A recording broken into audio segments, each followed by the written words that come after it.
برادران اہل سنت، معزز محترم بزرگوں، نوجوان ساتھیوں، السلام علیکم ورحمۃ اللہ تعالی وبرکاتہ۔ الحمد للمتواحد بجلالہ المتفرد، وصلاۃ دوما علی خیر الانام محمد والآل والاصحاب هم ماوایا عند شدائد، اما بعد فاعوذ باللہ من الشیطان الرجیم، بسم اللہ الرحمن الرحیم۔ انما یخشی اللہ من عبادہ العلماء، آمنت باللہ صدق اللہ العظیم، وبلغنا رسولہ النبی الامین الکریم الرؤوف الرحیم، ونحن علی ذلک لمن الشاہدین والشاکرین والحمد للہ رب العالمین۔ یا خدا بہر جناب مصطفیٰ امداد کن، یا رسول اللہ از بہر خدا امداد کن، یا شہید کربلا یا دافع کرب و بلا، گل رخا شہزادہ گلگم قبا امداد کن۔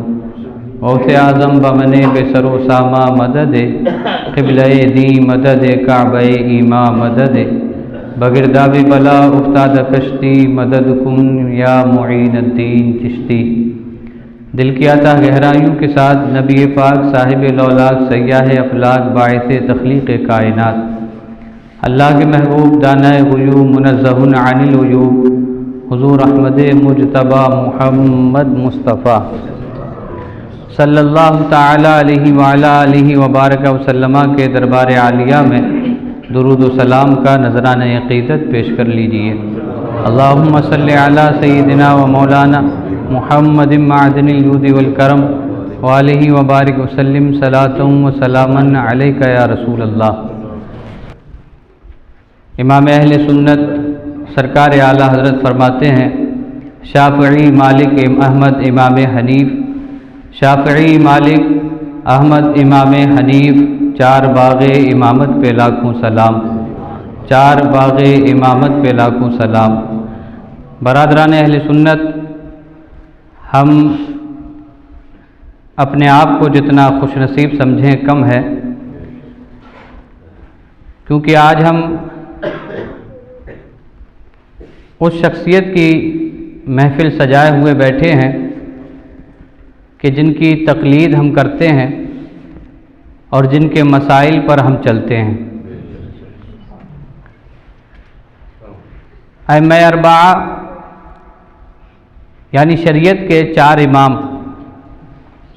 جن میں امام اعظم امام شافعی، امام مالک اور امام احمد بن حنبل رضی اللہ تعالی عنہم اجمعین، یہ چاروں ائمہ شریعت کے امام ہیں، یعنی قرآن و حدیث سے انہوں نے مسائل اخذ کیے اور امت رسول تک پہنچائے۔ میں نے قرآن مجید فرقان حمید کی آیت تلاوت کی، اسی آیت کی روشنی میں انشاءاللہ کچھ دیر گفتگو کرنے کی کوشش کروں گا۔ رب نے ارشاد فرمایا، انما یخشی اللہ من عبادہ العلماء، بے شک اللہ سے اس کے بندوں میں علم والے ہی ڈرتے ہیں۔ اس آیت کریمہ میں دو چیزیں ہیں، اللہ سے ڈرنا اور علم والے ہی ڈرتے ہیں۔ امام اعظم رضی اللہ تعالیٰ عنہ کی زندگی کو جب ہم پڑھتے ہیں، مطالعہ کرتے ہیں، تو یہ بات اظہر من الشمس نظر آتی ہے، روز روشن کی طرح عیاں ہو جاتی ہے کہ امام اعظم رضی اللہ تعالیٰ عنہ علم کے بحر بے کراں ہیں، یعنی علم کا ایسا سمندر ہے کہ جس سمندر کا کنارہ نہیں ملتا۔ امام اعظم رضی اللہ تعالیٰ عنہ علم والی شخصیت ہے، تو ہم امام اعظم کی زندگی میں دو چیزیں دیکھیں گے کہ علم والے ہیں، اور آیت میں فرمایا جو علم والے ہوتے ہیں وہ اللہ سے ڈرتے ہیں۔ پہلے امام اعظم رضی اللہ تعالیٰ عنہ کی زندگی کو ہم علم کے حوالے سے سنتے ہیں۔ امام اعظم رضی اللہ تعالیٰ عنہ جس دور میں پیدا ہوئے وہ 80 ہجری کا زمانہ تھا، یعنی حضور صلی اللہ علیہ وسلم کے چند صحابہ اکرام ہی اس دور میں بقید حیات تھے۔ نبی پاک صلی اللہ علیہ وسلم پر قرآن مجید نازل ہوتا، حضور صلی اللہ علیہ وسلم صحابہ کے سامنے قرآن مجید کی آیتوں کی تفسیر فرما دیا کرتے تھے، صحابہ اکرام اس کو محفوظ کر لیا کرتے تھے۔ نبی پاک صلی اللہ علیہ وسلم کی بارگاہ میں جب بھی کوئی مسئلہ درپیش آتا تھا تو حضور کی بارگاہ میں پہنچ جایا کرتے تھے، اور نبی پاک صلی اللہ علیہ وسلم اس مسئلے کو حل فرما دیا کرتے تھے۔ جب حضور صلی اللہ علیہ وسلم کا وصال ظاہری ہوا تو صحابہ اکرام رضی اللہ تعالی عنہم اجمعین انہی احادیث اور تفسیر قرآن کی روشنی میں اپنے مسائل حل کر لیا کرتے تھے جو حضور صلی اللہ علیہ وسلم سے انہوں نے سن رکھا تھا۔ جب بھی کوئی مسئلہ درپیش آتا تو کوئی صحابی کسی بڑے صحابی کی بارگاہ میں جا کر کے مسئلہ پیش کرتا، اور وہ صحابی حضور کی حدیث یا قرآن کی آیت اور حضور صلی اللہ علیہ وسلم کی تفسیر بیان کر دیا کرتے تھے اور مسئلے کا حل ہو جایا کرتا تھا۔ صحابہ اکرام کا زمانہ جیسے جیسے گزرتا گیا، مسائل میں پیچیدگی پیدا ہوتی گئی، نئے نئے مسائل جنم لیتے رہے۔ صحابہ اکرام ان نئے مسائل کو بھی قرآن مجید یا احادیث رسول کی روشنی میں حل کر لیا کرتے تھے۔ حضرت معاذ بن جبل رضی اللہ تعالیٰ عنہ کو یمن بھیجا گیا۔ نبی پاک صلی اللہ علیہ وسلم نے ارشاد فرمایا، معاذ یمن جا رہے ہو، تمہیں وہاں کا قاضی القضات بنایا گیا ہے، تمہیں وہاں کا چیف جسٹس بنا کر کے بھیجا جا رہا ہے۔ اب ذرا یہ تو بتا دو کہ وہاں جب کوئی مسئلہ درپیش آئے گا تو تم کس چیز سے فیصلہ کرو گے؟ تو حضرت معاذ بن جبل نے عرض کیا، یا رسول اللہ، میں سب سے پہلے قرآن مجید کی روشنی میں دیکھوں گا، اس مسئلے کا حل قرآن مجید میں ڈھونڈوں گا۔ حضور نے ارشاد فرمایا، اگر تم قرآن میں نہ پاؤ تو پھر کس چیز سے فیصلہ کرو گے؟ نبی پاک صلی اللہ علیہ وسلم نے یہ لفظ ارشاد فرمائے کہ اگر تم قرآن میں نہ پاؤ۔ حضور نے یہ نہیں فرمایا کہ اگر قرآن میں نہ ہو، یعنی حضور بتانا یہ چاہتے ہیں کہ قرآن میں تو ہے لیکن اگر تم نہ پاؤ، اگر تم نکال نہ سکو، اگر تم ڈھونڈ نہ سکو، کیونکہ قرآن کے اندر ولا رطب ولا یابس الا فی کتاب مبین، قرآن مجید کے اندر کوئی خشک کوئی تر ایسا نہیں جس کو ذکر نہ کیا گیا ہو۔ قرآن ایک سمندر ہے، سمندر کے اندر موتی اور جواہرات ہوتے ہیں، ہر کوئی نہیں نکال پاتا ہے، نکالتا وہی ہے جو سمندر کی تہ تک پہنچ جاتا ہے، جو غوطہ زن ہوتا ہے وہی ان موتی اور جواہرات کو نکال سکتا ہے۔ پتہ سب کو ہے کہ سمندر کے نیچے بھی ہیں، جواہرات بھی ہیں، لیکن نکال سکتا وہی ہے جس کے اندر صلاحیت ہوگی اندر تک جانے کے لیے۔ اسی طرح قرآن مجید کے اندر اللہ نے سب کچھ ذکر فرمایا ہے، ڈھونڈ وہی پائے گا جس کے اندر صلاحیت ہوگی نکالنے کی۔ ارشاد فرمایا اگر تم قرآن میں نہ پاؤ، تو عرض کیا، یا رسول اللہ، اگر میں قرآن میں نہ پاؤں تو میں احادیث رسول میں ڈھونڈوں گا، یعنی یا رسول اللہ جو آپ نے حدیثیں ارشاد فرمائی ہیں، آپ کی باتوں کی روشنی میں میں ان مسائل کو ڈھونڈوں گا اور ان مسائل کا حل تلاش کر لوں گا۔ حضور نے ارشاد فرمایا اگر تم میری حدیث میں بھی نہ پاؤ تو پھر کس چیز سے فیصلہ کرو گے؟ تو حضرت معاذ بن جبل نے عرض کیا، یا رسول اللہ، اگر میں قرآن میں بھی نہ پاؤں، اگر میں حدیث میں بھی نہ پاؤں، اجتہد برائی، تو میں اپنی رائے سے اجتہاد کروں گا اور قرآن و حدیث کی روشنی میں اس مسئلے کا حل تلاش کروں گا۔ نبی پاک صلی اللہ علیہ وسلم کے صحابہ اکرام مسائل کا حل اس طرح تلاش کیا کرتے تھے۔ صحابہ اکرام کا زمانہ گزرتا گیا اور چند صحابہ اکرام موجود تھے جب حضرت امام اعظم ابو حنیفہ رضی اللہ تعالیٰ عنہ کی ولادت ہوئی۔ 80 ہجری کا زمانہ تھا۔ جو چند صحابہ اکرام میں تھے ان میں سے چند صحابہ اکرام کوفہ میں تشریف لا چکے تھے۔ حضرت امام اعظم ابو حنیفہ رضی اللہ تعالیٰ عنہ جب بڑے ہوئے، سمجھدار ہوئے، تو آپ نے علم دین حاصل کرنے کا ارادہ فرمایا۔ شروع میں تو آپ کا رجحان تجارت کی طرف تھا کہ ابتدائی تعلیم حاصل کر کے آپ تجارت پر لگ گئے تھے۔ حضرت علامہ امام شعرانی رحمۃ اللہ تعالی علیہ، آپ نے امام اعظم کو دیکھا، بچپن کا زمانہ تھا، پیشانی چمکتی ہوئی دیکھی تو جان گئے کہ یہ بچہ آگے چل کے کچھ بن سکتا ہے، تو حضرت امام شعرانی رحمۃ اللہ تعالی علیہ نے آپ کو اپنے مدرسے میں ایڈمیشن دیا اور آپ کو پڑھنے کی ترغیب دی۔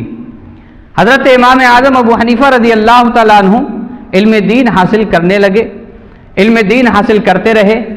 ایک وقت آیا کہ حضرت امام اعظم بہت بڑے فقیہ بن گئے، بہت بڑے عالم اور بہت بڑے مفتی بن گئے۔ حضرت امام اعظم رضی اللہ تعالیٰ عنہ نے جب علم دین حاصل کر لیا، جب خوب بڑے عالم بن گئے، تو حضرت امام اعظم رضی اللہ تعالیٰ عنہ نے کنارہ کشی اختیار کی، یعنی گوشہ نشینی اختیار کر لی، اور آپ اللہ تعالیٰ کی عبادت میں مصروف ہو گئے۔ حضرت امام اعظم ابو حنیفہ رضی اللہ تعالیٰ عنہ علم دین حاصل کرنے کے بعد عبادت میں مصروف ہو گئے۔ ایک دن مقدر جاگا، حضور صلی اللہ علیہ وسلم کا دیدار پر انوار ہوا۔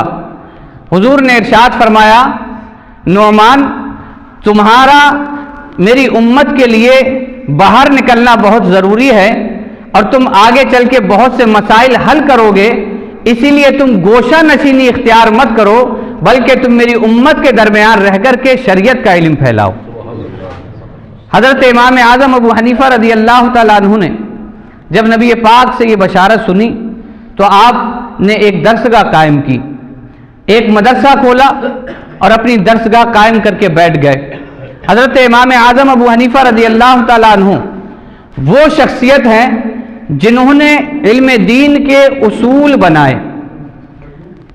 حضرت امام اعظم نے اصول دین قائم فرمائے، یعنی قرآن تو تھا، حدیث تو موجود تھی، لیکن ہر ایک میں یہ صلاحیت نہیں ہوتی کہ وہ قرآن و حدیث سے مسائل نکال سکے۔ تو امام اعظم رحمۃ اللہ تعالی علیہ نے مسائل نکال کر کے بھی دیے، اور مسائل نکالنے کے طریقے، اصول اور رول بھی بنائے۔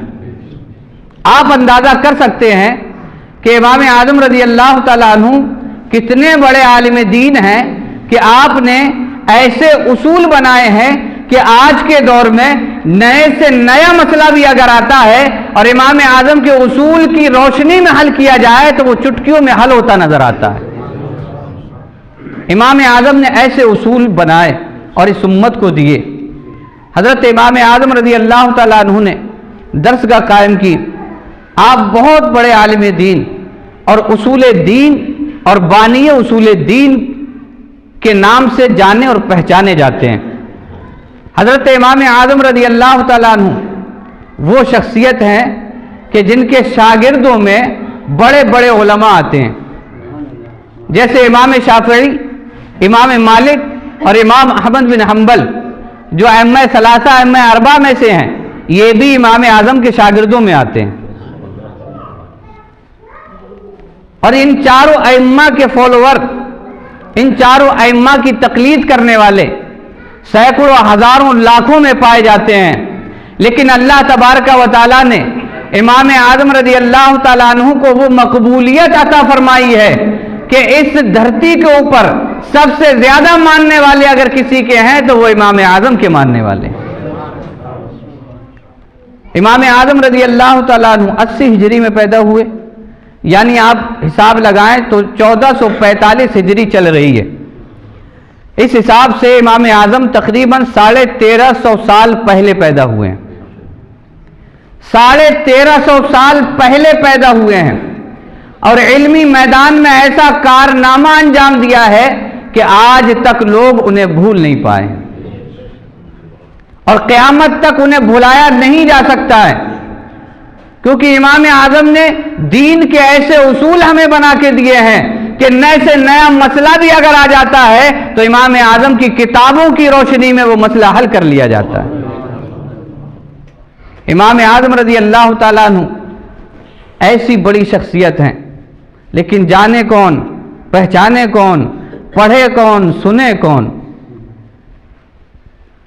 ہمیں فرصت ملے تو ہم امام اعظم کی سیرت پڑھیں، ہمیں فرصت ملے تو ہم امام اعظم کو جانیں کہ کون شخصیت تھے، لیکن اتنا وقت ہی کسی کے پاس نہیں، اتنا وقت ہی نہیں ہے کسی کے پاس کہ اپنے امام کی سیرت کو سن سکیں، اپنے امام کو جان سکے، پہچان سکیں کہ ہم جن کی تقلید کرتے ہیں، ہم جن کے مقلد ہیں، آخر وہ شخصیت تھے کون؟ امام اعظم رحمۃ اللہ تعالی علیہ کا جتنا شکریہ ادا کریں کم ہے۔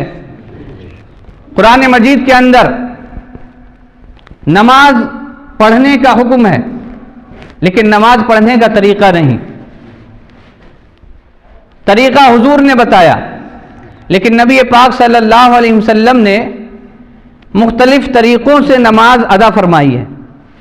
کبھی حضور نے ہاتھ اٹھائے کاندھوں تک، کبھی ہاتھ اٹھائے کان کی لو تک، اور کبھی ہاتھ اٹھائے کان سے اوپر تک، کبھی حضور نے ہاتھ باندھے سینے کے اوپر، کبھی حضور نے ہاتھ باندھے ناف کے نیچے، کبھی حضور نے ہاتھ چھوڑ کر کے نماز ادا فرمائی، یہاں تک کہ کئی بار کئی حالات میں حضور نماز کی حالت میں چلے بھی ہیں۔ اب یہاں اختلاف ہو گیا کہ نماز کیسے پڑھی جائے، تو امام شافعی رضی اللہ تعالیٰ عنہ کے ماننے والے ہاتھ اٹھانے لگے کاندھوں تک، امام مالک کے ماننے والے ہاتھ چھوڑ کر کے نماز پڑھنے لگے، لیکن امام اعظم کے ماننے والے ہاتھ اٹھانے لگے کان کی لو تک۔ اب امام اعظم رحمۃ اللہ تعالی علیہ کا مسلک اور مذہب دیکھیں کتنا مضبوط ہے۔ ایک حدیث ہے کاندھوں تک ہاتھ اٹھانے کی، ایک حدیث ہے کان کی لو تک ہاتھ اٹھانے کی، ایک حدیث ہے کان سے اوپر ہاتھ اٹھانے کی۔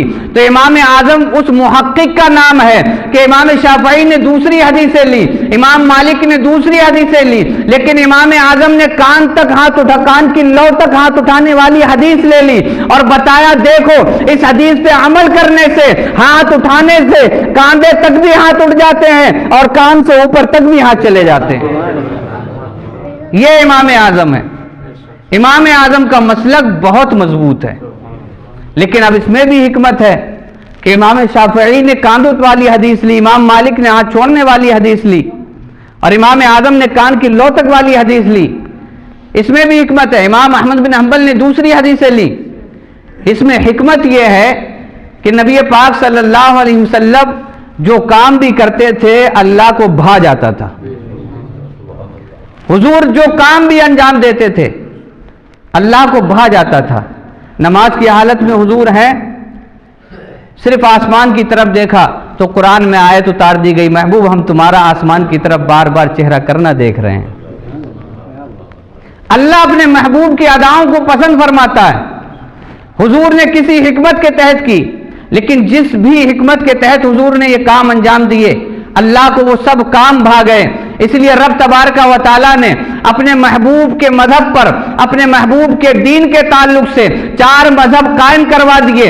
ایک کو شافعی کہا گیا، ایک کو مالکی کہا گیا، ایک کو احمد بن حنبل کہا گیا یعنی مسلک حنبلی کہا گیا، اور ایک کو مسلک حنفی کہا گیا۔ یعنی اللہ کو یہ گوارا نہیں تھا کہ محبوب تو نے کاندھے تک ہاتھ اٹھائے ہیں تو اس کو چھوڑ دیا جائے، یا کان کی لو تک ہاتھ اٹھائے ہیں اس کو چھوڑ دیا جائے، یا کان سے اوپر تک ہاتھ اٹھائے ہیں اس کو چھوڑ دیا جائے۔ فرمایا نہیں محبوب، جو تو نے کر دیا ہے میں تیری امت سے وہ سب کام کرواؤں گا۔ اس لیے 4 مسلک بن گئے کہ ان حدیثوں پر بھی عمل ہو جائے جو حضور نے کاندھوں تک ہاتھ اٹھائے، ان حدیثوں پر بھی عمل ہو جائے جو حضور نے کان کی لو تک ہاتھ اٹھائے۔ اور یہ 4 مسلک سنی صحیح العقیدہ ہیں، ہمارا آپس میں کوئی اختلاف نہیں ہے 4 مسلک میں۔ وہ بھی سنی ہے، ہم بھی سنی ہیں، وہ بھی ہمارے بھائی ہیں، ہم بھی ان کے بھائی ہیں۔ لیکن امام اعظم رضی اللہ تعالیٰ عنہ وہ مضبوط مسلک ہمیں دے کے گئے ہیں کہ الگ الگ حدیثوں پر عمل کرنے کی بجائے اگر امام اعظم کی استخراج کی ہوئی حدیثیں اور استنباط کیے ہوئے مسائل پر عمل کیا جائے تو اللہ کے فضل سے تمام حدیثوں پر عمل ہو جاتا ہے۔ یہ امام اعظم ہے، جتنا شکر ادا کریں اتنا کم ہے۔ امام اعظم رحمۃ اللہ تعالی علیہ نے ہمیں وہ مسائل نکال کر کے دیے جو ابھی پیدا بھی نہیں ہو پائے تھے۔ جو جس دور میں امام اعظم تھے اس دور کے مسائل تو امام اعظم نے نکالے ہی ہیں، لیکن جو مسائل ابھی تک پیدا بھی نہیں ہو پائے تھے وہ مسائل بھی امام اعظم نکال کر کے دے گئے تھے۔ امام اعظم رحمۃ اللہ تعالی علیہ آپ کے علم کا اندازہ لگائیں کہ آپ کی بارگاہ میں ایک سوال آیا کہ فلاں شخص نے اپنی بیوی سے کہا ہے کہ اگر تو اپنے باپ کے گھر گئی تو تجھے طلاق ہے۔ شوہر یہ کہہ کر کے چلا گیا کہ اگر تو اپنے باپ کے گھر گئی تو تجھے طلاق ہے۔ شوہر چلا گیا، کچھ دن بعد خبر آئی کہ بی بی تمہارے والد کی طبیعت خراب ہے، جاؤ گھر چلی جاؤ اور اپنے باپ کی عیادت کرو۔ اب شوہر کہہ کر گیا ہے کہ اگر گھر سے قدم نکالا اپنے باپ کے گھر جانے کے لیے تو تجھے طلاق پڑ جائے گی، اور 3 طلاقیں کہہ کر کے گیا کہ 3 طلاقیں پڑ جائیں گی۔ یہ پتہ لگتا ہے کہ 3 طلاقیں اس وقت بھی مانی جاتی تھی۔ آج غیر مقلد اہل حدیث یہ کہنے لگے ہیں کہ 3 طلاق سے ایک ہی طلاق پڑتی ہے، لیکن ان سے کہا جائے کہ اگر تم 3 سموسے مانگو ایک سے کام چل جائے گا؟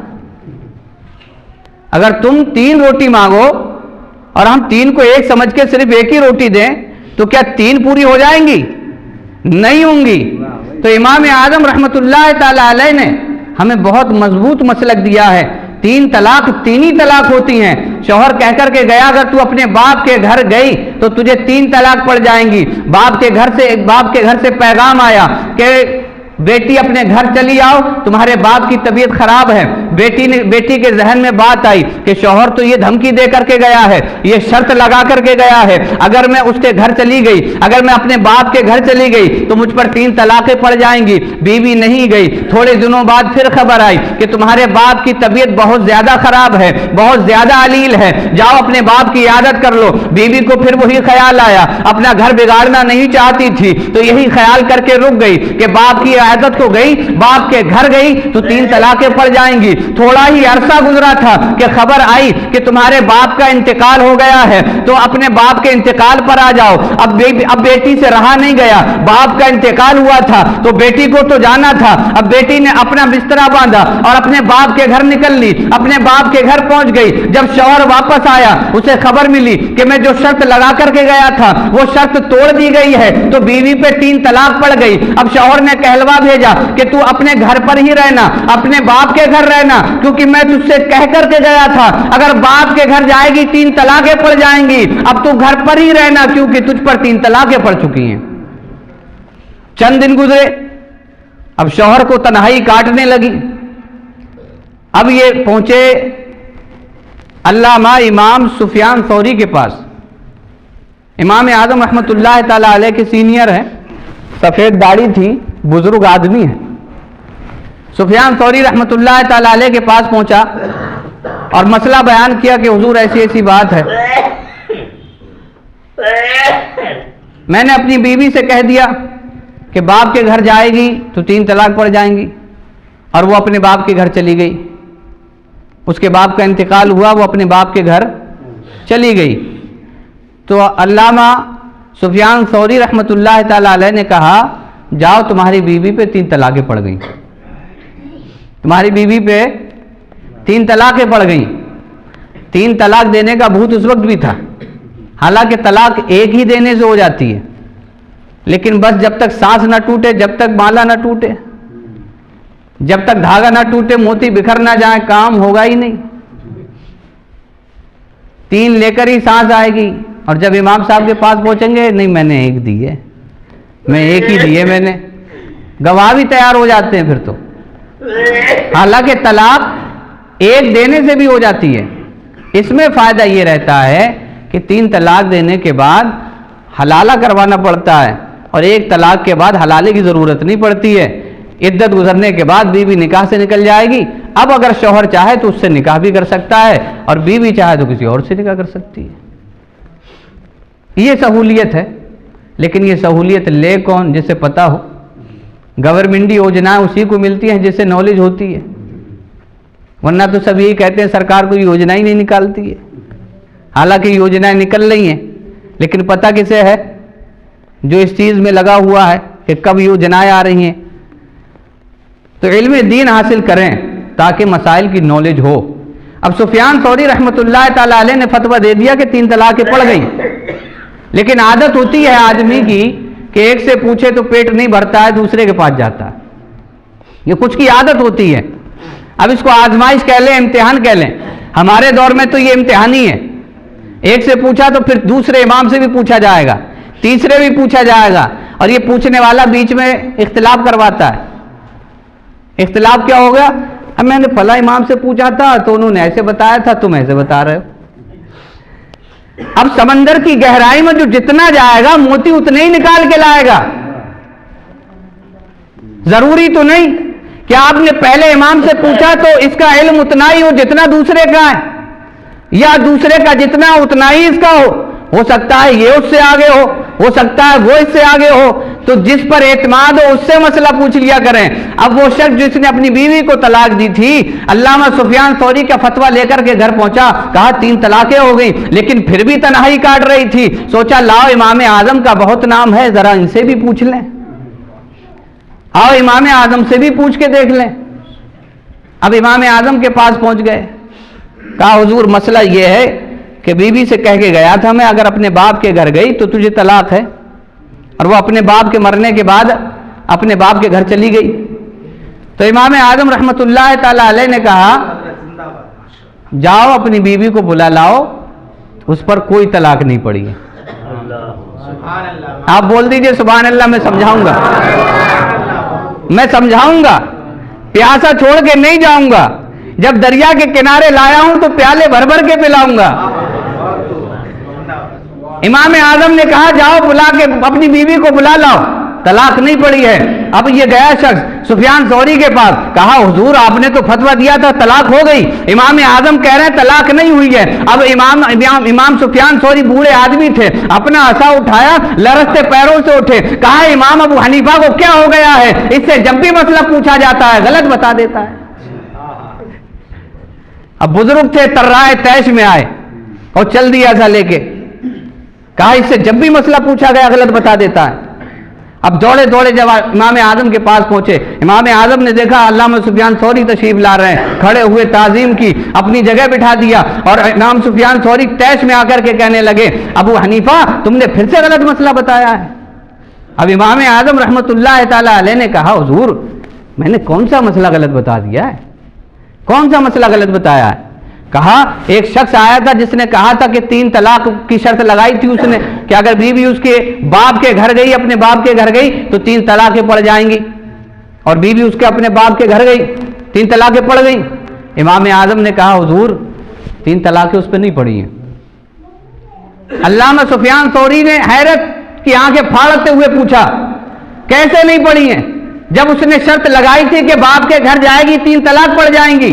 حضرت امام اعظم کا علم دیکھیں، میں ابھی علم پر ہی گفتگو کر رہا ہوں، ابھی امام اعظم کا علم دیکھیں۔ امام اعظم نے کہا حضور وہ اپنے باپ کے گھر نہیں گئی ہے، باپ کا انتقال ہو گیا ہے، باپ نے ترکے میں گھر چھوڑا ہے جس میں بیٹی کا بھی حصہ ہوتا ہے، اب وہ اپنے باپ کے گھر نہیں بلکہ اپنے گھر گئی ہے۔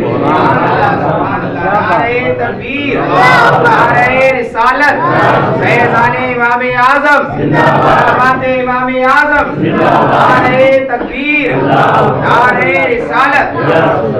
امام اعظم امام اعظم ہے، امام اعظم امام اعظم ہے، اسی لیے انہیں امام اعظم کہا جاتا ہے، سب سے بڑے امام۔ علامہ سفیان ثوری نے جب یہ بات سنی تو کہا ابو حنیفہ جہاں تک تمہاری رسائی ہے وہاں تک ہمارا ذہن پہنچ ہی نہیں پاتا ہے۔ یہ ہے امام اعظم۔ شوہر نے کہا کہ میں قسم کھاتا ہوں تجھ سے نہیں بولوں گا جب تک تم مجھ سے نہیں بولے گی۔ بیوی نے کہا میں بھی قسم کھاتی ہوں جب تک تم نہیں بولو گے جب تک میں تم سے نہیں بولوں گی۔ اب جو بیوی والے ہیں وہ اچھی فیلنگ لیتے ہوں گے، وہ سمجھتے ہوں گے ایسا میٹر ہوتا رہتا ہے کہ جب تک تو مجھ سے نہیں بولے گی میں تجھ سے نہیں بولوں گا، تو ایسے ہی ان دونوں میں ہوا۔ اب بیوی اس سے نہیں بولی صرف اتنی بات کر کے کہ جب تک تم مجھ سے نہیں بولو گے میں بھی تم سے نہیں بولوں گی۔ اب دونوں خاموش ہیں، عرصہ گزرا، اب ایک گھر میں ایک چھت کے نیچے میاں بیوی رہیں اور دونوں آپس میں نہ بولیں تو زندگی تو بڑا مشکل بن جائے گی، کیونکہ ضروریات بیوی کی بھی ہوتی ہیں اور ضروریات شوہر کی بھی ہوتی ہیں۔ بغیر پارٹنرشپ کے زندگی آگے نہیں بڑھ سکتی۔ تو اب یہ چکر میں پڑ گیا کہ اب اس کا حل کیا نکلے گا۔ اب یہ پھر پہنچ گئے سفیان ثوری کے پاس، علامہ سفیان ثوری کے پاس۔ اس وقت وہی سینئر تھے تو زیادہ تر لوگ انہی کے پاس رجوع کرتے تھے۔ ان کے پاس گئے تو انہوں نے فتویٰ دے دیا کہ دونوں قسم توڑ دو اور کفارہ ادا کرو اور ایک دوسرے سے بولنا شروع کر دو، یعنی تمہیں آپس میں بولنے کے لیے قسم توڑنا پڑے گی اور کفارہ ادا کرنا پڑے گا، یعنی تم دونوں خانس ہو جاؤ گے۔ اب یہ فتویٰ لے کر کے آیا، اب یہ سوچنے لگا کہ کفارہ بھی ادا کرنا پڑے گا، تو کفارہ تو بڑا مہنگا پڑے گا، کوئی آسانی صورت نکل آئے۔ تو یہ شخص بھی پہنچا امام اعظم کے پاس، جا کر کے مسئلہ بتایا، ایسی ایسی بات ہے، میں نے اپنی بیوی سے کہا تھا مجھے قسم ہے جب تک تم مجھ سے نہیں بولے گی جب تک میں تجھ سے نہیں بولوں گا، تو بیوی نے کہا مجھ سے کہ جب تک تم مجھ سے نہیں بولو گے میں تم سے نہیں بولوں گی۔ امام اعظم نے مسئلہ سنا، کہا جاؤ کسی کی قسم نہیں ٹوٹے گی، دونوں آپس میں بولو، دونوں آپس میں۔ اب یہ اڑتے اڑتے خبر پھر پہنچی، اڑتے اڑتے خبر پہنچی، پھر وہ طیش میں آ گئے۔ اچھا اس وقت یہ خبریں جلدی سے اس لیے پہنچ جایا کرتی تھی کہ امام اعظم کے تعلق سے یہ ہوا بنا رکھی تھی کہ امام اعظم غلط مسئلے بتاتے ہیں، امام اعظم غلط مسئلے بتاتے ہیں۔ اب اچھا جس کا زیادہ علم ہوتا ہے وہ اسی حساب سے مسئلے بتاتا ہے، اب جن کا کم علم ہوتا ہے ان کی نظر میں ہوتا ہے ان نے غلط بتایا۔ سمندر کے کنارے پر کھڑے ہو کر سمندر کی گہرائی کو ناپنے کی کوشش کر رہے ہیں، سمندر کے اندر کیا ہے یہ اس وقت پتہ لگے گا جب آپ سمندر میں جائیں گے۔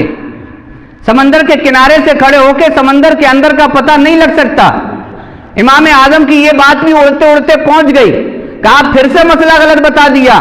اب بہت سے لوگ اکٹھا ہو کر کے امام اعظم کے پاس آ گئے، کہا ابو حنیفہ تم نے پھر سے مسئلہ غلط بتایا ہے۔ کہا کون سا مسئلہ غلط بتا دیا؟ کہا مسئلہ یہ غلط بتایا ہے، شوہر نے کہا اپنی بیوی سے کہ جب تک تم مجھ سے نہیں بولے گی مجھے قسم ہے جب تک میں تجھ سے نہیں بولوں گا، تو بیوی نے کہا مجھے بھی قسم ہے جب تک تم مجھ سے نہیں بولو گے میں بھی تم سے نہیں بولوں گی۔ حضرت امام اعظم نے کہا حضور قسم نہیں ٹوٹے گی، اور قسم ہوئی نہیں، قسم تو اسی وقت پوری ہو گئی تھی۔ کہا کیسے؟ کہا جب شوہر نے کہا تھا کہ جب تک تو مجھ سے نہیں بولے گی جب تک میں تجھ سے نہیں بولوں گا مجھے قسم ہے، اس کے فوراً بعد ہی بیوی شوہر سے بول گئی تھی کہ میں بھی تم سے اس وقت تک نہیں بولوں گی جب تک تم مجھ سے نہیں بولو گے۔ کیا بات ہے۔ امام اعظم نے کہا کہاں قسم ہے، قسم تو اسی وقت پوری ہو گئی تھی، ادھر بیوی بول گئی تھی، اور جب بیوی بول گئی تھی تو شوہر بھی بولنے لگا۔ تو سفیان ثوری نے پھر ماتھا پیٹا، کہا ابو حنیفہ جہاں تمہاری رسائی ہے ہم کبھی پہنچ ہی نہیں پائیں گے۔ یہ امام اعظم کی ذات ہے، امام اعظم کا علم ہے۔ امام اعظم رحمۃ اللہ تعالیٰ علیہ کے تعلق سے یہ ہوا بنائی ہوئی تھی کہ امام اعظم غلط مسئلے بتاتے ہیں۔ امام اعظم نے تقریباً 55 حج کیے ہیں، جس میں ایک حج کے درمیان یہ واقعہ پیش آیا کہ امام اعظم رحمۃ اللہ تعالیٰ علیہ جب مکہ شریف میں پہنچے تو وہاں پر آپ کی ملاقات امام باقر سے ہوئی۔ امام باقر امام زین العابدین کے شہزادے، امام زین العابدین امام حسین کے شہزادے، اس وقت امام باقر باقید حیات تھے۔ امام اعظم کی جب ان سے ملاقات ہوئی تو امام اعظم رحمۃ اللہ تعالیٰ علیہ جب ان کی بارگاہ میں پہنچے ادب و تعظیم کے ساتھ ان کی زیارت کرنے کے لیے، تو کسی نے بتایا یہ نعمان ہیں جنہیں امام ابو حنیفہ کہا جاتا ہے۔ تو امام باقر طیش میں آئے، چہرے کا رنگ بدل گیا، کہا یہ وہی امام ہے، یہ وہی ابو حنیفہ ہے جو مسئلے غلط بتاتے ہیں، جو قیاس سے کام لیتے ہیں، جو قرآن و حدیث کو چھوڑ کے قیاس پہ عمل کرتے ہیں۔ لوگوں نے انہیں یہ بتا رکھا تھا حضرت امام باقر رحمۃ اللہ تعالیٰ علیہ کو، تو حضرت امام اعظم سے کہنے لگے کہ ابو حنیفہ کہ تم قرآن و حدیث کو چھوڑ کے قیاس سے کام چلاتے ہو، ہر مسئلے میں قیاس کرتے ہو۔ اب امام اعظم رحمۃ اللہ تعالیٰ علیہ نے جواب دیا ادب کے دائرے میں، کہا حضور مجھے ایک سوال بتا دیجئے۔ کہا کیا؟ کہا مرد کمزور ہے یا عورت کمزور ہے؟ حضرت امام باقر نے کہا عورت کمزور ہے، مرد مضبوط ہے۔ حضرت امام اعظم نے کہا اگر میں قیاس کرتا تو میں مرد کے مقابلے میں عورت کو ڈبل حصہ دلواتا، حالانکہ حدیث میں ہے کہ مرد کو ڈبل ملے گا عورت کے مقابلے میں، عورت کو ایک حصہ ملے گا اور مرد کو 2 حصے ملیں گے ترکے میں سے، وراثت میں سے۔ تو امام اعظم نے کہا یہ حدیث ہے، حالانکہ آج تک میں نے فتویٰ اس کے خلاف نہیں دیا ہے، اگر میں قیاس سے کام لیتا تو عورت کو ڈبل حصہ دلواتا اور مرد کو سنگل حصہ دلواتا۔ کہا پھر؟ کہا آپ میرے دوسرے سوال کا جواب دیجیے۔ کہا بتائیے۔ کہا نماز افضل ہے یا روزہ؟ کہا نماز افضل ہے۔ نماز افضل ہے روزے سے۔ کہا عورت پر نماز حالت حیض میں چھوٹ جائے تو نماز کی قضا نہیں ہے، حالت حیض میں روزہ چھوٹ جائے تو روزے کی قضا ہے۔ امام اعظم نے کہا اگر میں قیاس سے کام لیتا تو میں قیاس یہ لگاتا کہ نماز روزے سے افضل ہے، تو نماز اگر حالت حیض میں چھوٹ جاتی ہے تو نماز کی قضا کرنا پڑے گی، روزے کی نہیں کرنا پڑے گی۔ لیکن امام اعظم نے کہا، امام باقر سے عرض کیا کہ حضور میں قیاس سے کام نہیں لیتا ہوں، میں تو حدیث پر ہی عمل کرتا ہوں۔ حضور نے فرمایا حالت حیض میں عورت کی نماز چھوٹ جائے تو اس کی قضا کرنا پڑے گی، اور اگر روزہ چھوٹ جائے تو اس کی قضا نہیں کرنا پڑے گی۔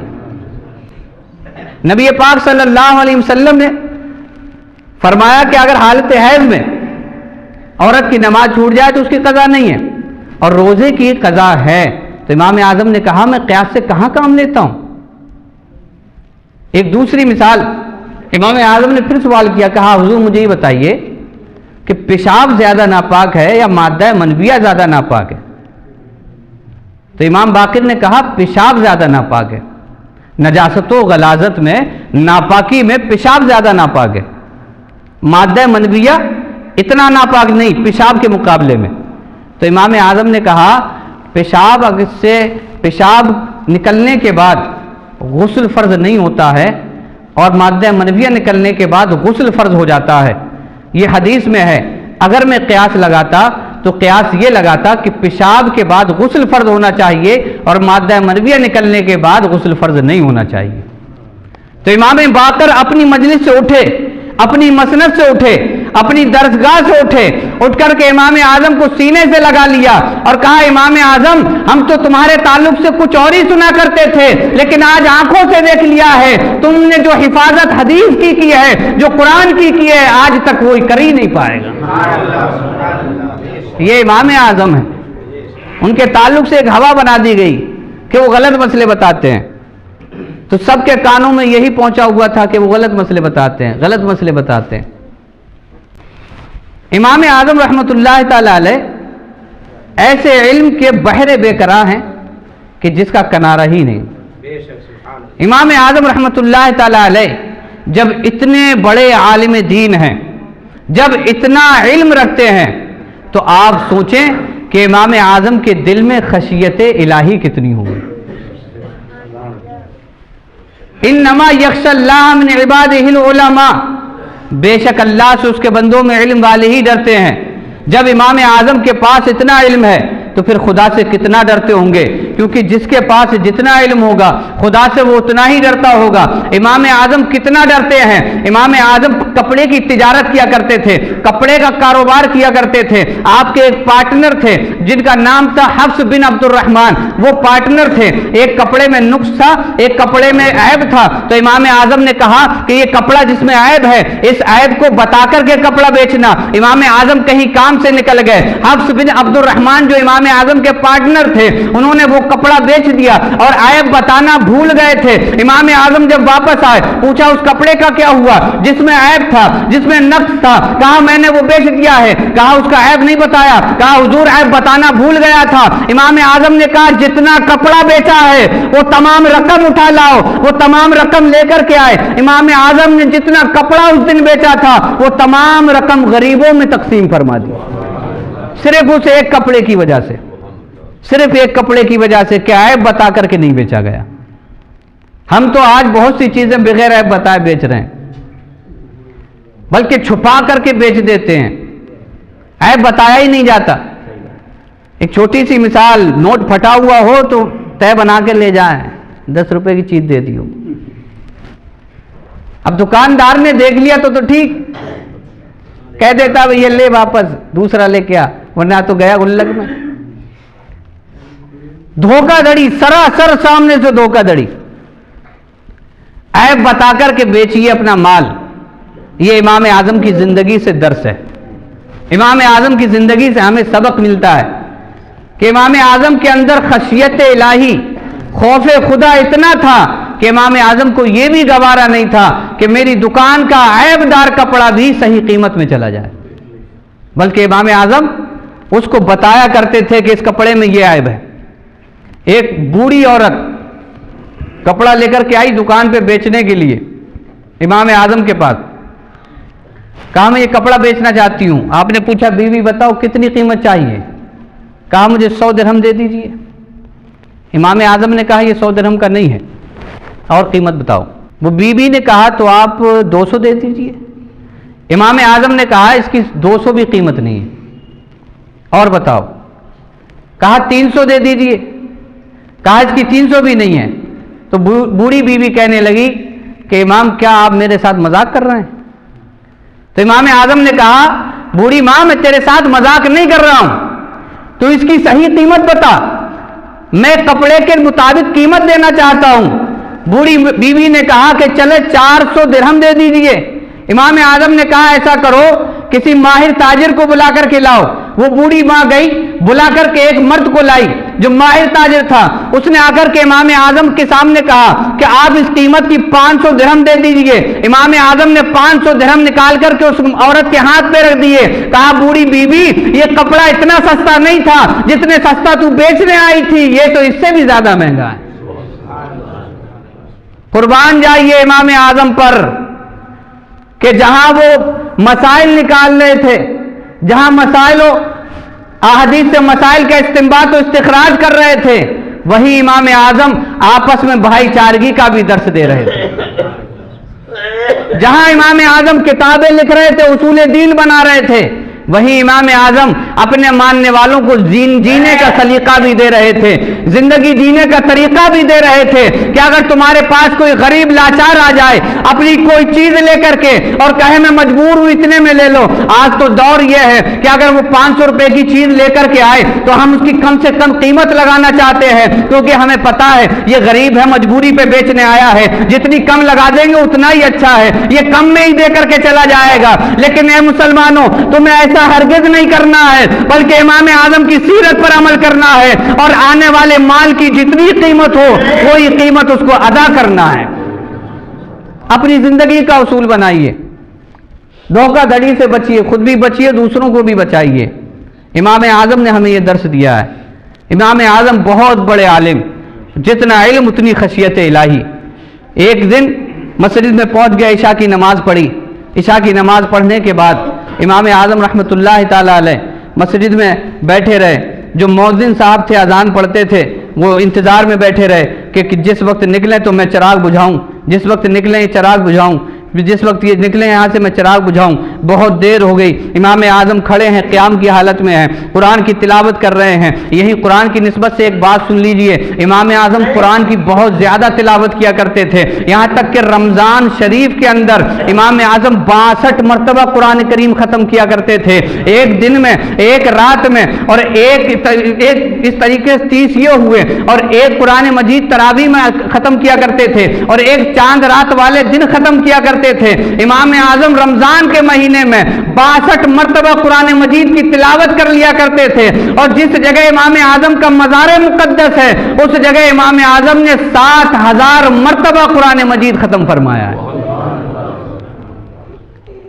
امام اعظم رحمۃ اللہ تعالی علیہ کا شوق تلاوت قرآن دیکھیے۔ ہمیں تو فرصت ہی نہیں کہ قرآن اٹھائیں، ہم نے تو رکھا اتنے اوپر طاق میں ہے کہ وہاں تک ہاتھ ہی نہیں پہنچ رہا ہے ہمارا۔ تو بس یاد کب آئے گا؟ جب ابا کا تیجا ہوگا، یاد کب آئے گا؟ جب بھائی کا 40واں ہوگا، جب دادی کی برسی ہوگی تب یاد آئے گا۔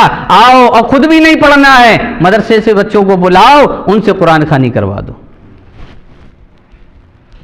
حالانکہ پڑھنا خود تھا۔ بیٹا اگر تلاوت کرے تو اس کا بہت زیادہ فیض باپ کو ملتا ہے بمقابل اس کے کہ کوئی غیر تلاوت کرے۔ تلاوت تو ہمیں کرنا تھی لیکن ہم نے دوسروں سے کروائی، ہمیں فرصت ہی نہیں ہے۔ ہم نے قرآن کو چھونے سے قطع تعلق کر رکھا ہے۔ قرآن کی تلاوت کیجئے، یہ قرآن وہ کتاب ہے جس کو سمجھ کر پڑھیں تو ایمان تازہ ہوتا ہے، اور سمجھ کر نہ بھی پڑھیں تب بھی اللہ ثواب دے دیتا ہے۔ یہ قرآن وہ کتاب ہے کہ جسے صرف دیکھا جائے تب بھی ثواب ملتا ہے، جسے صرف سنا جائے تب بھی ثواب ملتا ہے۔ امام اعظم کی سیرت سے یہ پہلو، یہ سبق، یہ درس بھی لیجئے اور عہد کیجئے کہ آج سے قرآن کی تلاوت کیا کریں گے۔ فرصت نہیں ہے، وقت نہیں ہے، فجر کی نماز کے بعد ایک پارہ تو تلاوت کر لیجئے، ایک پارہ تلاوت کر لیجئے، کم سے کم مہینے بھر میں ایک قرآن شریف کی تلاوت ہو جائے، ایک مرتبہ تو تلاوت ختم ہو جائے۔ تو امام اعظم کی زندگی سے یہ درس لیجئے۔ امام اعظم رحمۃ اللہ تعالی علیہ مسجد میں ہیں، تلاوت کیے جا رہے ہیں، مگن ہے تلاوت کرنے میں۔ اب وہ شخص جو چراغ بجھانے کے انتظار میں تھا وہ انتظار کرتے کرتے چلا گیا۔ جب باہر چلا گیا اور وہ کہتا ہے کہ جب میں فجر کے وقت واپس آیا اور میں مسجد میں داخل ہوا تو میں نے دیکھا کہ چراغ تو بجھا ہوا ہے کیونکہ اس میں تیل کم تھا، لیکن جب میں نے چراغ کو روشن کیا ہے تو میں نے دیکھا امام اعظم کھڑے ہو کر کے تلاوت کر رہے ہیں۔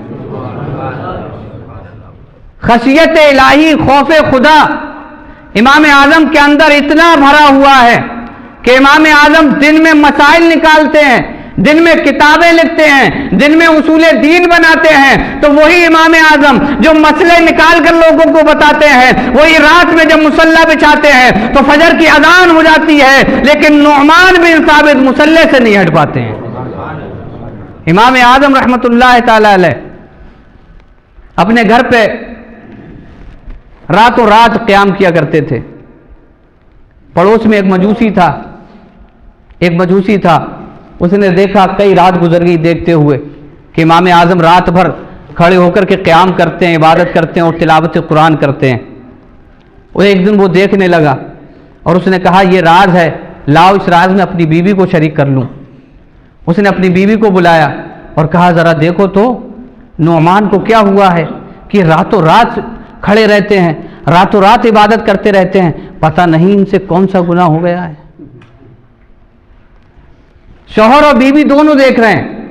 امام اعظم رحمۃ اللہ تعالی علیہ جب اس آیت پہ پہنچے وَامْتَازُوا أَيُّهَا الْمُجْرِمُونَ، جب رب میدان محشر میں فرمائے گا اے مجرموں نیکوں سے الگ ہو جاؤ، اس آیت پہ امام اعظم جب پہنچے ہیں تو اسی آیت کی تکرار چل رہی ہے، وَامْتَازُوا أَيُّهَا الْمُجْرِمُونَ وَامْتَازُوا أَيُّهَا الْمُجْرِمُونَ وَامْتَازُوا أَيُّهَا الْمُجْرِمُونَ، اے مجرموں الگ ہو جاؤ، اے مجرموں الگ ہو جاؤ، اے مجرموں الگ ہو جاؤ۔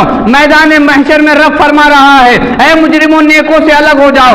امام اعظم تلاوت کرتے جا رہے ہیں، آنکھوں سے آنسو جاری ہوتے ہیں، آنکھوں سے روتے جا رہے ہیں، روتے جا رہے ہیں، اسی آیت کو پڑھتے جا رہے ہیں۔ ذرا خشیت الہی کا اندازہ تو لگائیے، اتنا بڑا عالم ہو کر کے، اتنا بڑا محدث و فقیہ ہو کر کے جب رات میں کھڑا ہوتا ہے تو مصلی بھیگ جاتا ہے، لیکن امام اعظم کی صبح نمودار نہیں ہو پاتی ہے۔ اپنی بیوی سے کہتا ہے دیکھو پتہ نہیں کون سا گناہ ان سے ہو گیا ہے، کون سا گناہ ہو گیا ہے۔ ہمیں بھی چاہیے، ہمیں بھی خشیت خدا اپنے اندر پیدا کرنا چاہیے، ہمیں بھی خوف خدا سے لرزنا چاہیے، کبھی اکیلے میں مصلی بچھا کر کے بیٹھنا چاہیے، کبھی تہجد میں ہمیں قیام لمبا کرنا چاہیے اور خوف خدا سے لرزنا چاہیے کہ میدان محشر ہوگا، اس وقت اگر رب نے ہم سے کہہ دیا اے مجرموں نیکوں سے الگ ہو جاؤ تو ہمارا کیا بنے گا۔ امام اعظم اتنے بڑے عالم ہیں، آج تو کسی کے پاس تھوڑا سا علم آ جائے تو پھر وہ یہ سمجھتا ہے مجھے تو عبادت کرنے کی ضرورت ہی نہیں ہے، مجھے تو مسجد جانے کی ضرورت نہیں ہے، میں تو علم والا آدمی ہوں۔ آؤ امام اعظم سے سیکھو، جو جتنا بڑا علم والا ہوتا ہے اس کے اندر اتنا ہی خشیت خدا اور خشیت الہی ہوا کرتی ہے۔ امام اعظم رحمۃ اللہ تعالی علیہ راتوں رات عبادت کیا کرتے تھے۔ پڑوس میں ایک چھوٹی سی بچی تھی، جب امام اعظم کا انتقال ہو گیا اس نے دیکھ رکھا تھا، تو امام اعظم کے انتقال کے بعد وہ بچی اپنے والدین سے کہنے لگی کہ ابا یہ بتاؤ کہ اس گھر میں ایک درخت کھڑا رہتا تھا، کیا وہ درخت کاٹ دیا گیا ہے؟ آپ سمجھے ہو تو سبحان اللہ کہیے۔ بچی کو کیا پتا تھا یہ امام اعظم راتوں رات بھر قیام کیا کرتے ہیں۔ اپنے باپ سے کہتی ہے امام اعظم کے وصال کے بعد کہ ابا مجھے یہ بتائیے کہ پڑوسی کے گھر میں درخت تھا جو یہاں پر تھا، یہاں آج دکھائی نہیں دے رہا ہے۔ تو باپ کی آنکھوں سے آنسو آ گئے، کہا بیٹی وہ درخت نہیں تھا، وہ تو نعمان بن ثابت امام اعظم تھے، ان کا انتقال ہو چکا ہے۔ امام اعظم رحمۃ اللہ تعالی علیہ ایسی خشیت اور خوف خدا اپنے دل میں رکھا کرتے تھے۔ وہ امتاز الیوم ایھا المجرمون کی صداؤں پر رویا کرتے تھے۔ وَامْتَازُ الْيَوْمَ أَيُّهَا الْمُجْرِمُونَ کی صدائیں جب لگا کرتی تھی تو چیخیں مار مار کے رویا کرتے تھے۔ ہم تو 5 وقتہ نمازی بن کے سمجھتے ہیں کہ ہماری بخشش ہو جائے گی، ہم تو یہ سمجھتے ہیں کہ میدان محشر میں ہم سے ہی پہلے کہا جائے گا جاؤ جنت میں چلے جاؤ۔ لیکن امام اعظم اتنے بڑے عالم، اتنے بڑے فقیہ، اتنے بڑے محدث، لاکھوں لاکھ حنفیوں کے امام جب مصلی پہ کھڑے ہوتے ہیں تو عذاب والی آیتیں جو نازل قرآن میں اللہ نے کی ہیں کفار کے لیے، انہیں پڑھ کے خود رویا کرتے ہیں کہ کہیں ایسا نہ ہو کہ میدان محشر قائم ہو اور ابو حنیفہ سے کہا جائے وَامْتَازُ الْيَوْمَ أَيُّهَا الْمُجْرِمُونَ، آج یہاں سے الگ ہو جاؤ۔ کیا بنے گا اس وقت جب کہہ دیا جائے کہ آج نیکوں سے برے الگ ہو جائے اور ان بروں میں ہماری گنتی لگا دی جائے؟ سب گمان مٹی میں مل کے رہ جائے گا کہ ہم تو 5 وقتہ نمازی تھے، سب دھرا رکھا رہ جائے گا کہ ہم تو بڑا نیک تھے، پرہیزگار تھے، ہماری پرہیزگاری کی گواہی تو ہمارے محلے والے بھی دیتے تھے۔ لیکن آج کیا ہو گیا ہے؟ خوف خدا اپنے دل میں بٹھائیں، خوف خدا سے اپنے آپ کو لرزائیں۔ یہ جوانیاں اگر آج مسلمانوں پہ کام نہ آ سکی تو پھر کہاں کام آئیں گی؟ مفتی اعظم ہند فرماتے ہیں ریاضت کے یہی دن ہیں، بڑھاپے میں کہاں ہمت، جو کرنا ہے اب کر لو، ابھی نوری جواں تم ہو۔ جوانی کے مزے ہیں، بڑھاپے میں تو کرنا ہی پڑتا ہے، بڑھاپے میں تو نہ چاہتے ہوئے بھی مسجد جانا پڑتا ہے۔ جوانی کے مزے ہیں، اپنی جوانی کو مسلوں پہ ڈال دو، اپنی جوانی کو مسجدوں میں پھینک آؤ اور بھول جاؤ کہ ہم کیا ہیں۔ 5 وقتہ نماز کی پابندی کر لو، خدا کے خوف سے لرز جاؤ۔ میدان محشر قائم ہونے والا ہے، قیامت آنے والی ہے، جب سب سفید اور سیاہ الگ الگ کر دیا جائے گا، سب کھول کر کے سامنے رکھ دیا جائے گا کس نے کیا کیا ہے، تب صدائیں دی جائیں گی وَامْتَازُ الْيَوْمَ أَيُّهَا الْمُجْرِمُونَ، اے جرم کرنے والو آج تم الگ ہو جاؤ۔ کیا حال ہوگا اس وقت؟ امام اعظم رحمۃ اللہ تعالی علیہ تقوی میں بے مثال، پرہیزگاری میں بے مثال، علم میں بے مثال، تجارت کرنے میں بے مثال، شریعت کے اصول بنانے میں بے مثال۔ امام اعظم رحمۃ اللہ تعالی علیہ کی شہرت کا جب چرچا ہوا اور شہرت ہوئی تو اس وقت ایک خلیفہ تھا جسے ابو العباس منصور کہا جاتا تھا، عباسی خلیفہ تھا۔ خلیفہ امام اعظم رحمۃ اللہ تعالی علیہ سے چڑھتا تھا، دشمنی برتتا تھا۔ امام اعظم رحمۃ اللہ تعالی علیہ کو وہ اپنے راستے سے ہٹانا چاہتا تھا، اور اس کی وجہ یہ تھی کہ امام اعظم رحمۃ اللہ تعالی علیہ اہل بیت کا پکش لیا کرتے تھے۔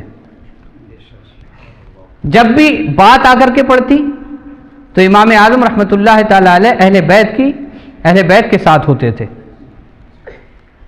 تو خلیفہ منصور نے سوچا کہ امام کو راستے سے ہٹایا جائے، تو امام اعظم رحمۃ اللہ تعالی علیہ کو بلایا اور کہا میں تمہیں چیف جسٹس بنانا چاہتا ہوں، قاضی القضات بنانا چاہتا ہوں، امام اعظم رحمۃ اللہ تعالی علیہ نے کہا میں قاضی بننے کے لائق نہیں ہوں،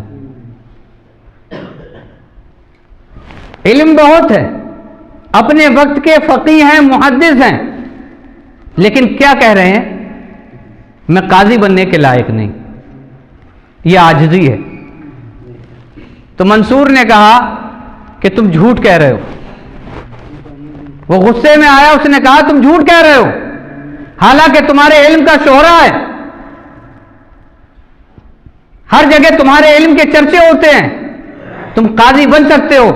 تو امام اعظم نے کہا جب تو نے مجھے کہا ہے کہ جھوٹ کہہ رہا ہوں تو پھر ایک جھوٹا قاضی کیسے بن سکتا ہے؟ ایک جھوٹا قاضی کیسے بن سکتا ہے؟